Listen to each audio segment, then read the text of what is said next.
Por favor, abran sus Biblias en el libro de Efesios, esta carta del apóstol Pablo a la iglesia de Éfeso. Hemos estado estudiando este libro y nos encontramos aquí en esta sección, el versículo 25 específicamente, y les prometo que vamos a pasar este pasaje, pero no esta mañana. Aquí habla de que hablemos la verdad con el prójimo porque somos miembros los unos de los otros. Hay tanta información aquí, tanta lección, por eso estamos aquí detenidos, tomando más de un corto tiempo para estudiarlo. Déjenme comenzar leyéndoles Efesios capítulo 4 al 25 para obtener el contexto. Esto pues digo y requiero en el Señor que ya no andéis como los otros gentiles que andan en la vanidad de su mente, teniendo el entendimiento entenebrecido, ajenos de la vida de Dios por la ignorancia que en ellos hay por la dureza de su corazón, los cuales después que perdieron toda sensibilidad se entregaron a lascivia para cometer con avidez toda clase de impureza. Mas vosotros no habéis aprendido así de Cristo, así en verdad habéis oído y habéis sido por Él enseñados conforme a la verdad que está en Jesús. En cuanto a la pasada manera de vivir, despojados del viejo hombre que está viciado conforme a los deseos engañosos, y renovaos en el espíritu de vuestra mente, y vestíos del nuevo hombre creado según Dios en la justicia y santidad de la verdad. Por lo cual, desechando la mentira, hablar verdad cada uno con su prójimo, porque somos miembros los unos de los otros. Habla la verdad con tus semejantes, con los demás. Este versículo, como recordarás, lo tomamos de Zacarías capítulo 8 y no es un accidente que en el libro de Zacarías, un libro muy pequeño, 6 veces se usa la palabra verdad y 5 de esas veces aparece en el capítulo que se refiere a este versículo de Efesios. En Zacarías 8:3 entra aquí y nosotros leemos esto. Así dice el Señor: volveré a Sión y habitaré en medio de Jerusalén. Entonces Jerusalén será llamada ciudad de la verdad, y el monte de Jehová de los ejércitos será llamado monte santo. Esta es una profecía acerca de ese glorioso día futuro, cuando el Mesías, el mismo Mesías, el que encarna la verdad, va a gobernar Jerusalén. De modo que la ciudad misma será llamada la ciudad de verdad, porque al igual que su rey, también va a heredar, se va a caracterizar por palabras y hechos que son verdaderos. La ciudad de verdad. Ahora, aunque tales días se ven en el futuro, la implicación aquí del versículo 16 que Pablo está haciendo referencia es que ellos deben de apuntar hacia allá. Ellos van a ser ciudadanos de esa ciudad, por lo tanto deben de vivir en la verdad. Zacarías 8:16 dice: estas son las cosas que habéis de hacer. Habla verdad cada cual con su prójimo. Juzgad según la verdad y lo conducente a la paz en vuestras puertas. Y ninguno de vosotros piense mal en su corazón contra su prójimo, ni améis el juramento falso, porque todas estas cosas que aborrezco, dice el Señor. Estas son las cosas que debes de hacer, dice el Señor, habla con la verdad. Ahora, aquí vemos un vínculo obvio, porque nosotros también nos dirigimos a esa gran ciudad de la verdad, donde finalmente Cristo reinará, y a la luz de esto debemos de caminar en la verdad. Así es de que la iglesia no solo se llama la casa de Dios, sino también es columna y baluarte de la verdad. Primera de Timoteo 3:15. Así es de que a través de la historia, el pueblo de Dios, el remanente, la iglesia verdadera, se aparta con un compromiso inquebrantable y duradero con la verdad. Y la razón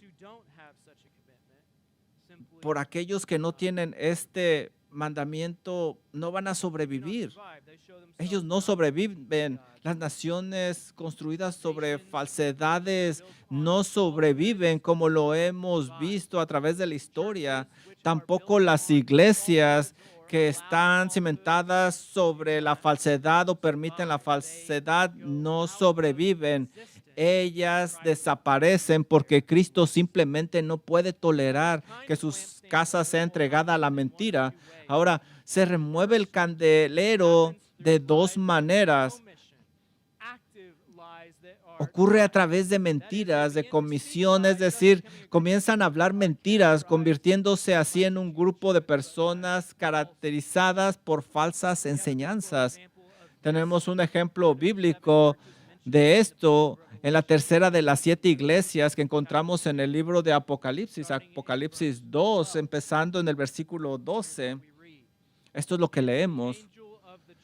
Escribe al ángel de la iglesia en Pérgamo: el que tiene la espada aguda de 2 filos dice esto. Estas son las palabras del Señor Jesucristo. Yo conozco tus obras y dónde moras, donde está el trono de Satanás, pero retienes mi nombre y no has negado mi fe, ni aún en los días de que Antipas, mi testigo fiel, fue muerto entre vosotros, donde mora Satanás. Pero tengo unas pocas cosas contra ti, que tienes ahí a los que retienen la doctrina de Balaam, que enseña a Balac a poner tropiezo ante los hijos de Israel, a comer de cosas sacrificadas a los ídolos y a cometer fornicación. Y también tienes a los que retienen la doctrina de los nicolaítas, la que yo aborrezco. Por lo tanto, arrepiéntete, pues si no, vendré pronto a ti y pelearé contra ellos con la espada de mi boca.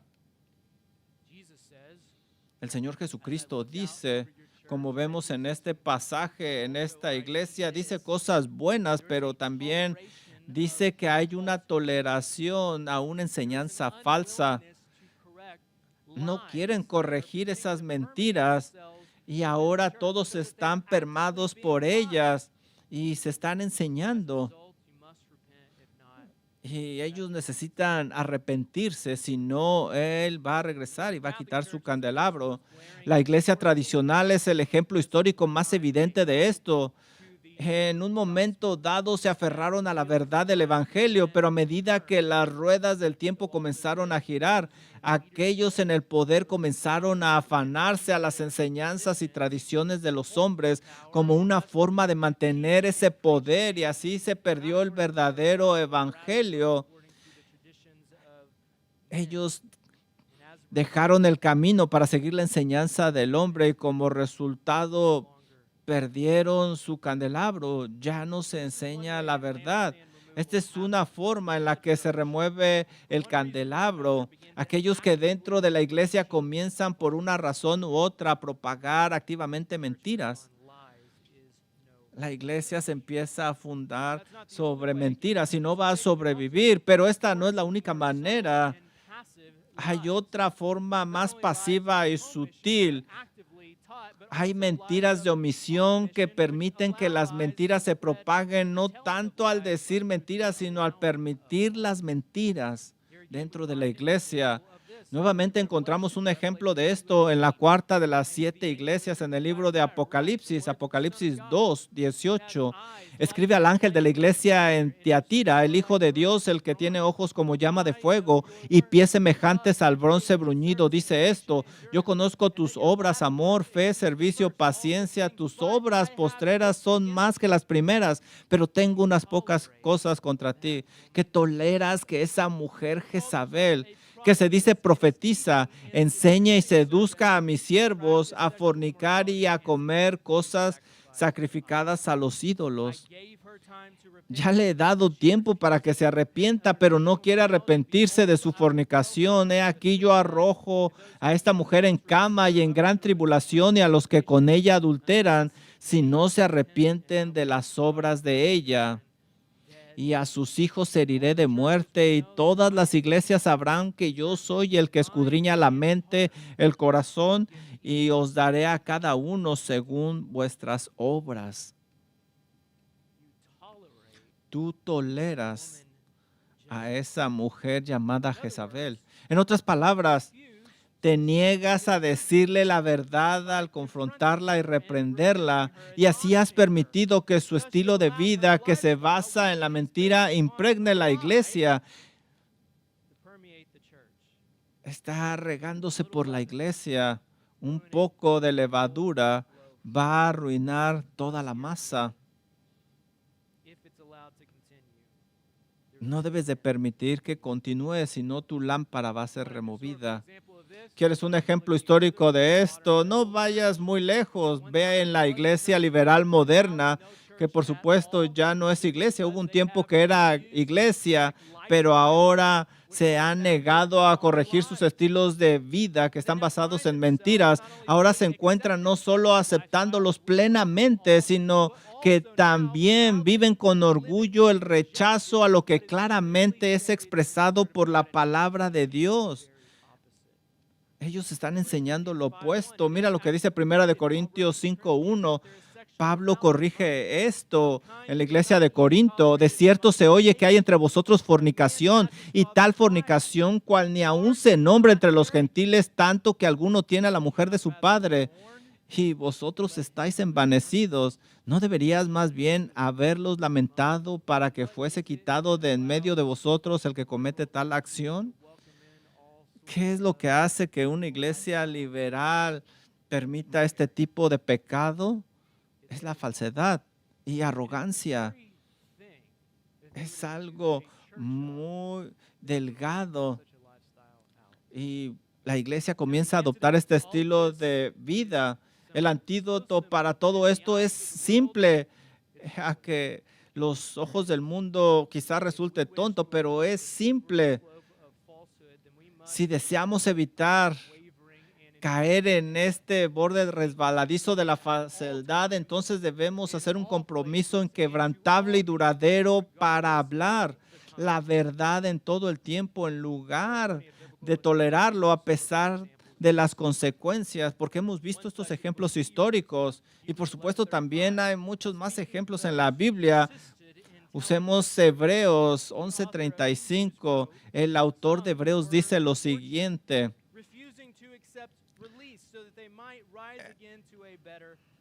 las mujeres recibieron sus muertos mediante resurrección, mas otros fueron atormentados, no aceptando el rescate a fin de obtener mejor resurrección. Otros experimentaron vituperios, azotes y además de esto, prisiones de cárcel. Fueron apedreados, aserrados, puestos a prueba, muertos a filo de espada, anduvieron de acá para allá, cubiertos de pieles de ovejas y de cabras, pobres, angustiados, maltratados. ¿Por qué? Porque ellos tenían un compromiso de hablar la verdad en una cultura llena de mentiras. O considera lo que el Señor Jesucristo dice a la iglesia de Filadelfia, Apocalipsis 3:8. Yo conozco tus obras. He aquí, he puesto delante de ti una puerta abierta, la cual nadie puede cerrar, porque aún tienes poca fuerza. Has guardado mi palabra, sigues la verdad y no has negado mi nombre. He aquí, yo entrego de la sinagoga de Satanás a los que se dicen ser judíos y no lo son, sino que mienten. He aquí, yo haré que vengan y se postren a tus pies y reconozcan que yo te he amado. ¿Por qué? Por cuanto has guardado la palabra de mi paciencia. Tú te mantienes hablando la verdad. Yo también voy a mantener mi palabra. Yo también te guardaré de la hora de la prueba que ha de venir sobre el mundo entero. Es una promesa increíble. Es necesaria porque hay un costo y siempre hay un costo por hablar la verdad. Debemos de abrazar estas promesas porque al final del día va a haber un precio a pagar, pero vale la pena porque estaremos con nuestro Rey. Se hacen promesas asombrosas a quienes persisten en decir la verdad. Déjenme darles el ejemplo de John Huss. Aquí hay algunas formas en las cuales él tuvo que nadar contra corriente. Se opuso a las cruzadas, se opuso a la venta de indulgencias, se mostró en desacuerdo con el sistema católico de penitencia al enseñar que el verdadero perdón de los pecados se produce mediante el arrepentimiento. Y estuvo de acuerdo con el mártir John Wycliffe al rechazar la doctrina de la transustanciación. En respuesta de esta proclamación de la verdad, el Papa Alejandro V emitió una bula papal, un edicto que excomulgaba al predicador. La respuesta de Hus fue quemar esa orden y continuó predicando la verdad y señaló que Cristo mismo había sido excomulgado por las autoridades religiosas de su época. No eran días fáciles, seguros para los reformadores. Uno por uno comenzaron a recibir el oprobio del mundo. Primero las universidades, luego los sacerdotes y finalmente el arzobispo. ¿Qué fue lo que hizo John Hus? Simplemente se fue a otro púlpito, a otra ciudad. En la parábola del banquete de bodas, nosotros leemos en Mateo 22:8. Entonces dijo a sus siervos: las bodas a la verdad están preparadas, mas los que fueron convidados no eran dignos. Id pues a las salidas de los caminos y llamar a las bodas a cuantos halléis. Y salieron los siervos por los caminos, juntaron a todos los que hallaron, y juntamente malos y buenos, y las bodas fueron llenas de convidados. En el otoño de 1414, John Hus fue invitado al concilio de Constanza en el sur de Alemania. Después de pensar mucho sobre esa invitación, la aceptó.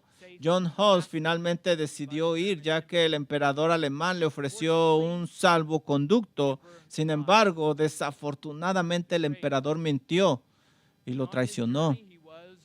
Y en su viaje fue arrestado, encarcelado por 9 meses,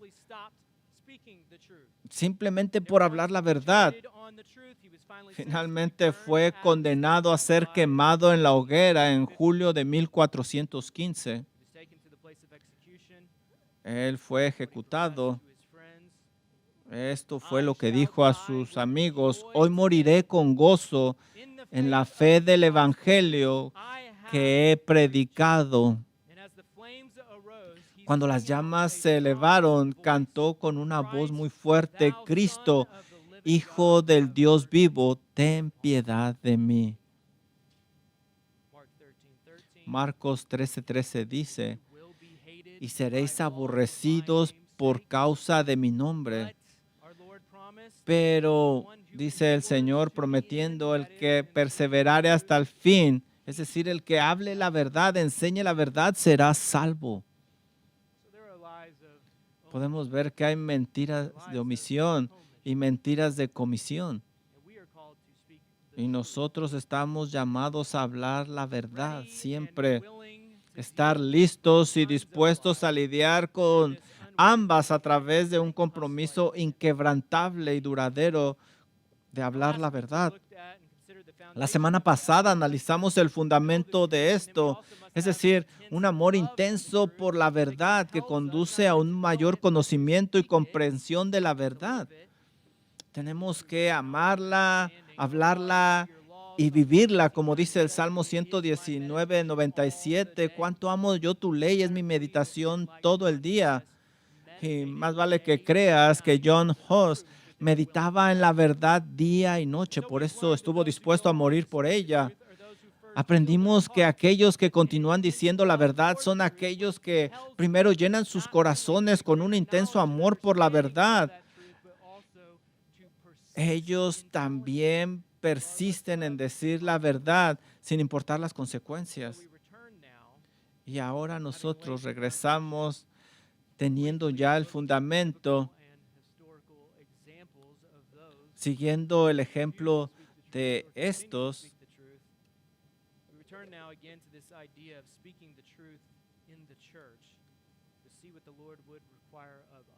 Debemos de continuar nosotros hablando la verdad.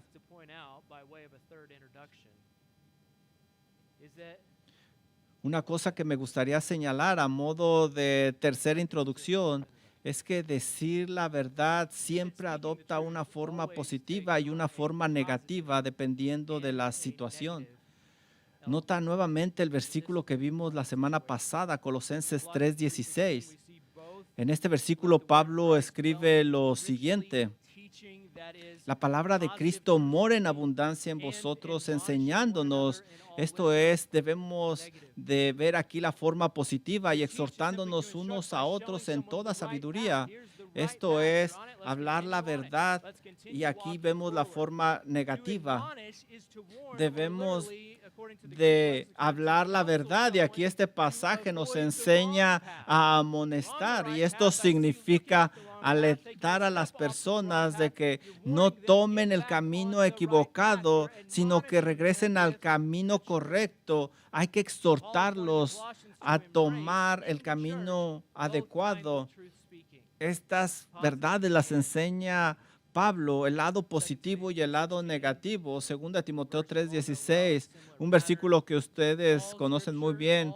Toda escritura, toda la verdad es inspirada por Dios y útil para enseñar. Este es el lado positivo. Para redarguir, esto es el lado negativo. Para corregir, esto es lo negativo. Y para instruir en justicia, esto es lo positivo. A fin de que el hombre de Dios sea completo, enteramente preparado para toda buena obra.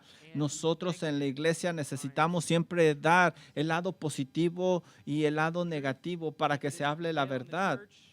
Para que la verdad prevalezca en la iglesia, debemos de estar dispuestos a enseñar lo que está de acuerdo con la verdad y reprender y corregir cuando algo no está de acuerdo con la verdad, ya sea una enseñanza falsa o un estilo de vida inmoral. Así es de que mi pregunta para ti esta mañana es, ¿cómo es que nuestro Señor Jesucristo desea que su pueblo hable este tipo de verdad en una forma negativa, positivo a los demás? ¿Cómo deberíamos corregirnos? ¿Cómo debemos de amonestarnos los unos a los otros? ¿Cómo se ve esto? Así es de que por el resto del tiempo me gustaría comenzar hablando de esto en un pasaje fundamental que todos conocemos, de hablar la verdad en la iglesia. Por favor, ve conmigo a Mateo 18. Este pasaje se conoce como el pasaje de la disciplina en la iglesia. Y por esa razón asusta a algunas personas, pero este es un principio importante. Y esto me imagino que pasa diario o semanal en tu vida, y si no sucede es que algo no está bien, porque siempre estamos corrigiendo cosas. Yo no estoy anunciando que voy a disciplinar a alguien en la iglesia, no te asustes. De hecho, simplemente quiero enseñarles este pasaje para que entiendan la importancia de hablar la verdad los unos a los otros. Déjenme comenzar leyendo estas palabras para ustedes. Mateo 18:15. Por tanto, si tu hermano peca contra ti, ve y repréndele estando tú y él solos. Si te oyere, has ganado a tu hermano. Mas si no te oyere, toma aún contigo a uno o dos, para que en boca de 2 o 3 testigos conste toda palabra. Si no los oyere a ellos, dilo a la iglesia. Si no oyere a la iglesia, tenle por gentil y publicano. De cierto, os digo que todo lo que atéis en la tierra será atado en el cielo, y todo lo que desatéis en la tierra será desatado en el cielo. Otra vez os digo que si 2 de vosotros se pusieren de acuerdo en la tierra acerca de cualquier cosa que pidieren, les será hecho por mi Padre que está en los cielos, porque donde están 2 o 3 reunidos en mi nombre, ahí estoy yo en medio de ellos. Este pasaje, este versículo no tiene nada que ver con las reuniones de oración, se ha malinterpretado. Este pasaje habla de la disciplina en la iglesia. Lo que acabo de leer es la instrucción de nuestro Señor Jesucristo a la iglesia sobre cómo debemos corregirnos y amonestarnos los unos y los otros cuando creemos que alguien entre nosotros está en el error. Debemos de estar seguros de lo que está sucediendo. Este pasaje es universal y muchos lo ven como anticuado, sin amor, sin estilo, pero a través de la historia de la iglesia ha sido considerado por todos los que toman una visión seria de las escrituras como una de las características definitorias de una verdadera iglesia. Así se ve una verdadera iglesia, la Confesión de Fe belga de 1561. Perdón, me equivoqué al decir estas palabras, pero una verdadera iglesia se distingue por tres cosas, como dice la Confesión belga de 1561: la predicación de la doctrina pura; número dos, la administración de las ordenanzas como el bautismo y la mesa del Señor; y número tres, el ejercicio de la disciplina de la iglesia. Los dos primeros distintivos, por supuesto, lamentablemente faltan en la iglesia moderna del día de hoy. Ya no se ve, es triste. Por eso hay tantos problemas en las iglesias y por eso vamos nosotros a estudiar este pasaje, porque nos va a animar a hablar la verdad de acuerdo a lo que el Señor nos manda en su palabra. Hay Hay mucha mucha sabiduría. sabiduría en este pasaje, por eso vamos a estar estudiando este pasaje más allá del contexto de lo que hemos estado estudiando en nuestro pasaje. Y me gustaría darte solo un punto por la importancia de esto de la disciplina en la iglesia. Y el punto que te voy a dar es la meta de la disciplina, el objetivo. Me gustaría que vieras por qué el Señor nos dio esto. ¿Cuál es la meta de la disciplina? Y me gustaría dártelo porque hay mucha confusión en nuestros días. ¿Cómo seguir este proceso? El objetivo de la disciplina lo vemos en el versículo 15 y el contexto lo rodea. El contexto es importante, la locación, debemos que ir a la locación. Tenemos que ver las palabras del Señor en el versículo 15 que dicen, por tanto, si tu hermano peca contra ti, ve y repréndele estando tú y él solos. Si te oyere, has ganado a tu hermano. ¿Cuál es el objetivo de la disciplina en la iglesia? Siempre, siempre va a ser la restauración. Es la restauración. Si Él te escucha, dice el Señor, tú has ganado a tu hermano. Ese es el deseo del Señor. Por eso tú vas a ir con Él, porque tu deseo es ganar a a tu hermano. Quieres restaurar esa relación con Él. Mira el contexto que lo rodea y vas a encontrar lo mismo. Ve conmigo a Mateo 18:12. ¿Qué os parece si un hombre tiene 100 ovejas y se descarría una de ellas? ¿Qué es una oveja? Bueno, estamos hablando de un rebaño y es el contexto de la iglesia. Está apuntando hacia la iglesia. Si alguna se pierde, no dejará las 99 que y va a buscar esa que se descarrió. Y si la encuentra, se va a regocijar más que las 99 que tiene en su rebaño. Así es de que es la voluntad de nuestro Padre que no se pierda una sola. ¿Cuál es el objetivo de la disciplina de la iglesia? Mientras piensas en esta ilustración de esta pequeña oveja, ¿cuál es el objetivo? No es tan simple como agarrar la oveja y ponértela en los hombros y regresar al rebaño. Aquí hay un mandamiento de hablar la verdad, un compromiso. ¿Qué tan comprometidos estamos en restaurar esa relación? Ve, ve por esa persona y cualquiera que sea, porque el deseo de nuestro Padre Celestial es la reconciliación. Esa es la voluntad del Padre, restauración. Cuando un hermano se separa de la verdad, tú tienes que ir y restaurar esa relación. O mira, considera el pasaje de Mateo 18:21 adelante. Entonces se le acercó Pedro y le dijo, Señor, ¿cuántas veces perdonaré a mi hermano que peca contra mí? ¿Hasta 7? Jesús le dijo, no te digo que hasta 7, sino aún hasta 70 veces 7. Y esto indica un número infinito. Quiere decir, perdónalo. En otras palabras, restaura esa relación. Hay muchos otros pasajes que ilustran este mismo principio. Por ejemplo, Gálatas 6:1. La disciplina en la iglesia no simplemente se encuentra en Mateo 18, está por toda la Biblia.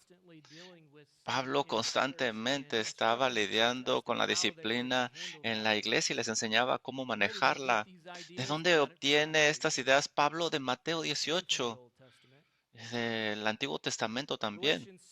Gálatas 6:1 dice, hermanos, otra vez hablando a la gente en la iglesia, si alguno fuere sorprendido en alguna falta, vosotros que sois espirituales, restáurenle con espíritu de mansedumbre. Aquí vemos el objetivo, la restauración, considerándote a ti mismo.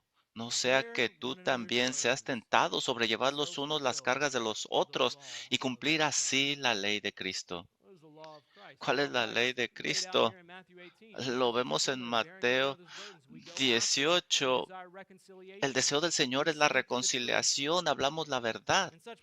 En este proceso es una carga. Es más fácil no decir nada, pero ¿cuál es la ley de Cristo?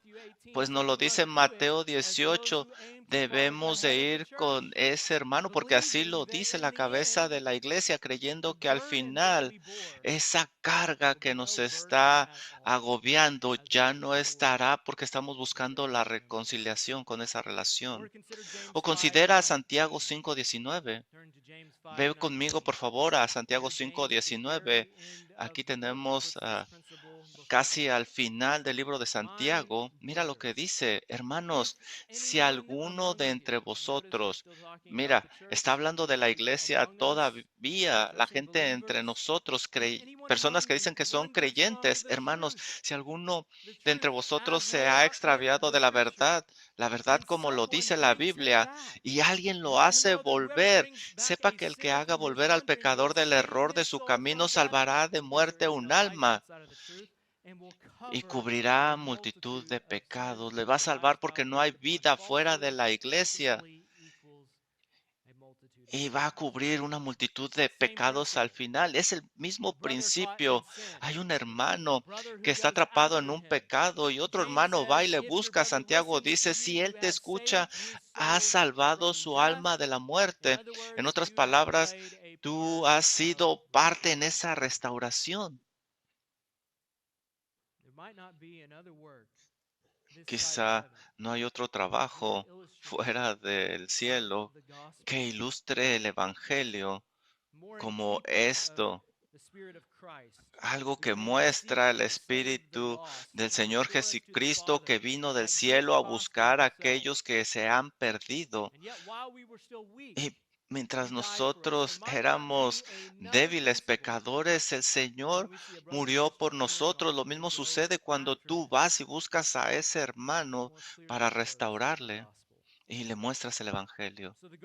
Así es de que el objetivo no simplemente es la corrección. Debemos de hablar la verdad. Esta es la parte negativa y la parte positiva. La restauración, la reconciliación. Y esto significa que el objetivo no es simplemente castigar o una ventaja vengativa. No, ese no es el objetivo de la disciplina en la iglesia. La disciplina en alguna forma puede ser parte del proceso, pero ese no es el objetivo que el Señor nos manda. El objetivo es la restauración, reconciliación con Dios y con ese hermano. Ese principio es lo que funciona con nuestros hijos. Nosotros corregimos a nuestros hijos, pero no para castigarlos. Si tú crees que estás bien nada más castigándolos, estás mal. El objetivo es enseñarles la corrección, restaurarlos. Y la corrección es parte de eso. Nosotros queremos restauración con tus hijos, con tu familia, con sus hermanos. Esa es nuestra meta. Queremos restaurar a toda la familia. Y así sucede con la familia de Dios. La meta aun si hay alguna disciplina envuelta, siempre es poner a alguien en el camino de la verdad, que esté totalmente restaurado en la familia de la iglesia. Una vez más, un ejemplo de esto lo vemos en 2 Corintios 2:5. Vemos a Pablo llamándole la atención a alguien. Tenemos a alguien que se ha extraviado de la verdad y en ese pecado está causando mucho dolor. 2 Corintios 2:5. Miren lo que dice. Si alguien me ha causado dolor, pues es él. Y lo que se había hecho con este hermano era ir a través de la disciplina, pero Pablo en 2 Corintios 2 les dice que perdonen a esta persona, ya se ha arrepentido, deben de buscar la reconciliación. Ellos no la están buscando y Pablo les dice que reafirmen el amor hacia él, que le muestren ese amor, que sean obedientes en todo, mostrándole amor. Alguien que ustedes perdonen, yo también lo perdono. Y si he perdonado, lo he perdonado por vosotros, lo he hecho en la presencia de Cristo, para que Satanás no gane ventaja alguna sobre nosotros, pues no ignoramos sus maquinaciones. Satanás trabaja en ese proceso cuando no se perdona, busca un agujero, una puerta donde no se quiera encontrar la reconciliación y él entra ahí. Desde el principio, nosotros notamos que cuando hablamos la verdad los unos a los otros, debemos de poner de lado todo argumento mundano, toda arrogancia. Nosotros no debemos de buscar la venganza, debemos de dejar a un lado el orgullo, debemos de buscar la reconciliación. La corrección en la iglesia no tiene que ver con algo vengativo. Esto es lo que vemos en Gálatas 5:15, pero si os mordéis y os coméis unos a otros, mirad que también no os consumáis los unos a los otros. La disciplina de la iglesia realmente no se trata de la vindicación final. Eso pertenece al Señor. Dice Romanos 12:17, no paguéis a nadie mal por mal, procurad lo bueno delante de todos los hombres. Si es posible, en cuanto dependa de vosotros, estad en paz con todos los hombres. No os venguéis vosotros mismos, amados míos, sino dejar lugar a la ira de Dios, porque escrito está, mía es la venganza, yo pagaré. Debes de confiar en el Señor. El Señor dice que Él es el que pagará, no te vengues tú. Aquí Pablo escribe en estas 2 cartas que se debe de corregir cómo ellos están actuando, buscando venganza. Y eso está echando raíces en la iglesia. No deben de devolver mal por mal. Pablo quiere que se detengan. Si tu hermano peca contra ti, tú ve con tu hermano, pero con un corazón dispuesto a la reconciliación. Eso debe de restaurar la relación. Pablo dice, no lo hagas de esa manera. Esa es una manera incorrecta de manejar el pecado en la iglesia. Ni siquiera debemos actuar de esa manera con nuestros propios enemigos. Por eso, en Gálatas, un versículo después del que leímos, Gálatas 5:14 dice, porque toda la ley se cumple en una sola palabra. Amarás a tu prójimo como a ti mismo. O mira lo que dice Romanos 12:10. Amaos los unos a los otros con amor fraternal. En cuanto honra, honra prefiriéndonos los unos a los otros. Como si fuera tu propio hermano. Así es de que nuestra corrección mutua en la iglesia nunca debe de estar motivada por un espíritu vengativo. La meta es la restauración. ¿Y sabes algo? El proceso que aquí deja el Señor. Vamos a estudiar un poquito más la semana que entra. Mira cómo empezó el proceso en el versículo 15, Mateo 18:15.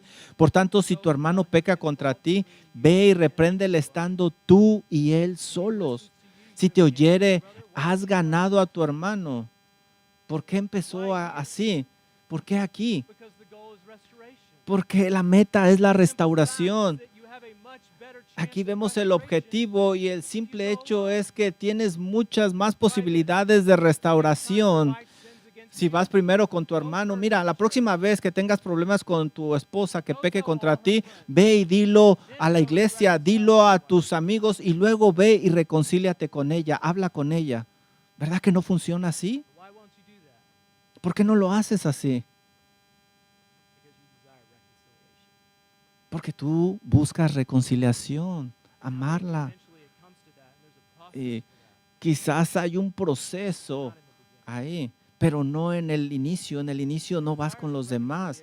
Si tu deseo es la reconciliación, no lo vas a hacer así. Por eso el Señor en su sabiduría instituye esto como el primer paso. Ve tú solo y habla con tu hermano. Este es el camino sabio de la reconciliación que el Señor trazó para que lo siguieras. Fácil de entender para los cristianos, pero también muy fácil de desobedecer. Más que pienso que más de uno de ustedes ha de estar en un proceso de esta manera y muchos toman ventaja de este proceso. Pero déjame darte algunas cosas, algunas advertencias. La primera advertencia es que sería el caso de que cuando no es apropiado ir solo, quizá cuando un niño vaya con un adulto o un hombre y una mujer, en tal caso no es apropiado ir solo, lo entendemos, pero aún así el espíritu de reconciliación es el mismo. La meta es la misma, reconciliación. La segunda advertencia sería en el caso de que el pecado haya violado la ley como algo grande, un asesinato, un abuso físico, sexual. En tal caso, la acción apropiada sería llamar a la policía. Y la razón es que tales pecados están bajo la jurisdicción de las autoridades gubernamentales, no de la iglesia. Esa corrección está fuera de nuestro poder. Tiene que ir a la cárcel la persona. Nosotros no tomamos la espada. El gobierno es lo que hace eso. Romanos 13:1 dice, sométase toda persona a las autoridades superiores, porque no hay autoridad sino de parte de Dios y las que hay por Dios han sido establecidas, de modo que quienes se oponen a la autoridad, a lo establecido por Dios resisten y los que resisten acarrean condenación para sí mismos. Porque los magistrados no están para infundir temor al que hace el bien, sino al malo. ¿Quieres pues no temer la autoridad? Haz lo bueno. Esa autoridad es de la ley. Obedece la ley, porque el servidor de Dios está para tu bien. Pero si haces lo malo, teme, porque no en vano llevan la espada. Así es de que el Señor ha establecido el gobierno, estos servidores, para que cuando algo suceda, hay que tomar acción y llevarla con ellos. En el caso de que el hermano pecador haya violado la ley, en ese caso la iglesia no tiene la autoridad para castigar al malhechor de la manera necesaria, incluso proteger a aquel contra quien se ha pecado de la manera necesaria. Entonces, en estos casos se tiene que llamar a las autoridades. Hay algunas excepciones de lo que hemos estudiado, pero como siempre es el caso, esas pocas excepciones simplemente prueban lo correcto de la regla en todos los demás casos y se debe de aplicar en la iglesia. Está establecido por la cabeza de la iglesia que cuando vayamos a platicar con alguien, a corregir con alguien, vayamos solos y hablemos con esa persona. ¿Por qué? Porque así lo mandó el Señor. No podemos ir en contra. ¿Otra razón? Porque deseamos reconciliación, reconciliarnos con esa persona, esa relación. Por eso debemos de quitarnos la mentira y debemos de hablar la verdad los unos a los otros, porque somos miembros del mismo cuerpo. Como miembros nos preocupamos de los demás lo suficiente para hablar la verdad, aun cuando no se quiera escuchar. Y, y por eso el Señor actuó esa salvación por ti de esa misma manera. Él vino a ti, la verdad vino a ti. Muchas veces lo rechazaste, pero Él vino aquí por medio del Espíritu Santo, estuvo hablando. Él te buscó porque buscó esa reconciliación, esa relación. Y este es el ejemplo que nos ha dejado y es la regla que debemos de seguir en la iglesia. Él es nuestro ejemplo y nosotros debemos de hacer lo mismo que nos enseña el Señor. Con amor vamos y buscamos a esa persona para reconciliarnos. ¿Quién necesita este tipo de reconciliación? No voy a decir un nombre, todos lo necesitamos, todos lo necesitamos. Cada día de nuestra vida debemos demostrar misericordia, paciencia, amor los unos con los otros. Claro, no vamos a corregir cada pequeña cosa, pero qué bueno es cuando pensamos lo mejor de la otra persona, algo que deseamos, porque no es acerca de nuestra reputación, nuestro orgullo, es acerca de la gloria de Dios. Nosotros corregimos siguiendo las escrituras y hablamos con la persona y pensamos porque queremos ser como el Señor Jesucristo y obedecerle en estos mandatos. El Señor prometió mantenernos hasta el final. Y aquí tenemos una forma de hacerlo, hablando la verdad los unos a los otros. Vamos a orar. Señor, le damos las gracias por su palabra, por su verdad. Padre, hay ocasiones en nuestra vida cuando necesitamos corrección. Ciertamente queremos que esa corrección venga de usted y que nadie supiera de esa corrección, pero hay ocasiones, Señor, que necesitamos más, necesitamos que un hermano amoroso venga con un buen espíritu de mansedumbre, buscándonos a ayudarnos a ver a su Hijo Jesucristo y que nos enseñe la verdad. Y que no, Señor, que no vayamos en contra de su verdad. Ábranos nuestros ojos para verla y seamos formados a la imagen de su Hijo, para que no simplemente seamos restaurados los unos a los otros, sino que seamos restaurados con usted, para que seamos vasos usados para su gloria. Señor, ayúdenos a quitar la mentira, el engaño de nuestro corazón. Ayúdenos a relacionarnos con los demás. En el nombre de Jesús oramos. Amén.